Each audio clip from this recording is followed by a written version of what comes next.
It's an ugly, dreary day out here in the mountains of West Virginia. Just rainy and wet and sloppy and muddy. Anyway, I guess you can guess already. I've got the clamps off of it. Glue did a pretty good job of holding the edge together. I went out to the garage and I sanded it. I didn't get it on video because actually I didn't feel like dragging my camera out there and setting it up and all that. I just want to go out, sand it, bring it back. But it's just like a horizontal sanding, what they call belt sander, and just buzz that along it real quick. Well, what we're going to do now though is we're going to go ahead and do some more work on it. We're going to mark the stitch line on the outside,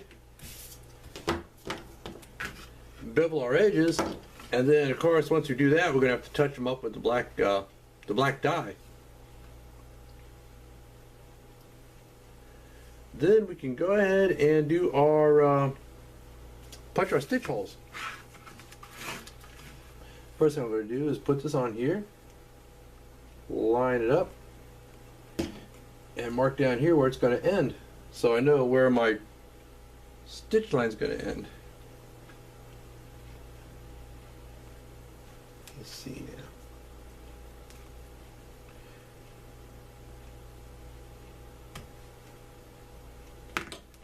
Because what I want to do first is mark it along this edge.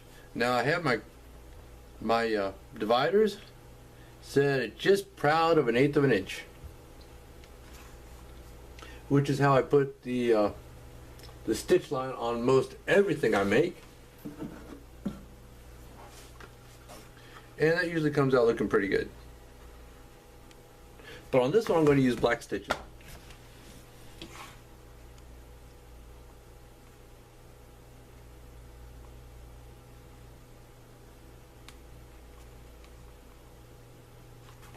Now I want to make sure that I keep the plane of the leather perpendicular to the dividers. And this will go on here, and I'll trace around that with my scratch awl.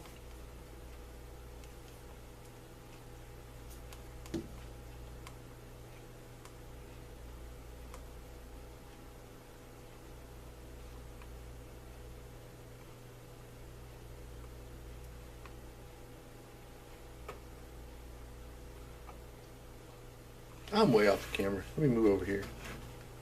Well, you get the idea what I'm doing. I'm just marking around my pattern.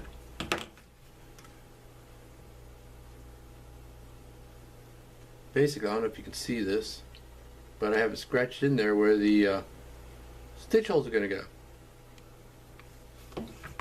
Now that I have gotten my use out of that square edge, I don't want to bevel it before I mark my stitch line,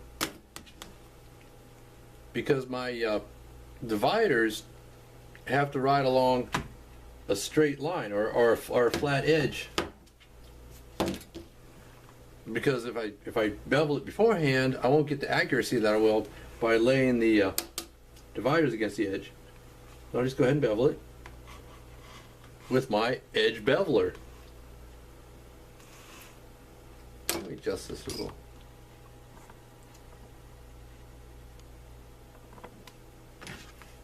Is that better? Yeah.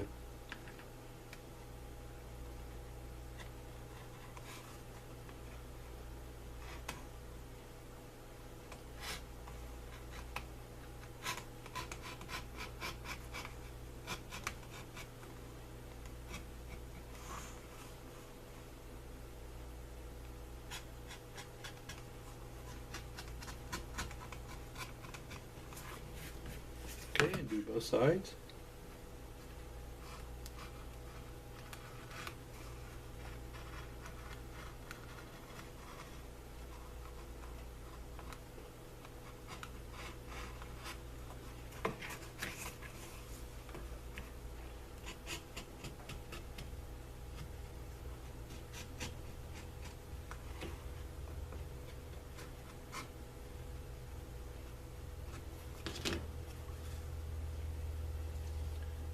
Okay.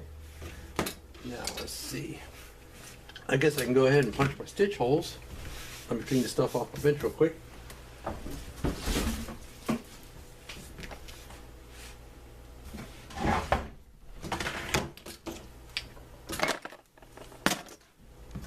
And I'll tell you what, I'll just grab my stuff.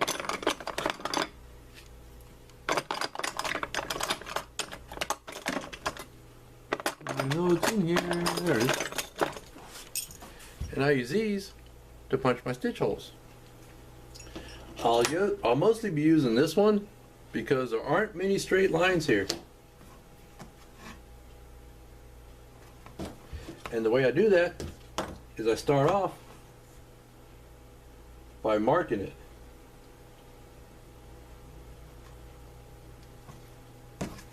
Where I'm going to start.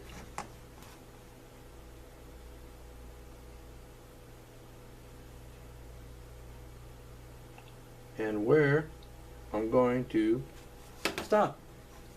And along here, I'll just go ahead and I'll mark where all the stitch holes go. And actually I might not punch the stitch holes right now because I'm running into a little bit of a problem. I got lots of light here, but I don't have much light coming in through my big picture window. So I'm casting a huge shadow on where I'm working. Yeah, I'm gonna have to do that later, but I can go ahead and dye that edge now. And I like to be able to see what I'm doing. So I'm just gonna go ahead and touch up that edge.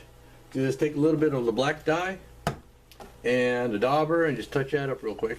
Then we can come back and either we'll punch those stitch holes, or I'll already have them punched, I don't know, and take care of finishing up that edge.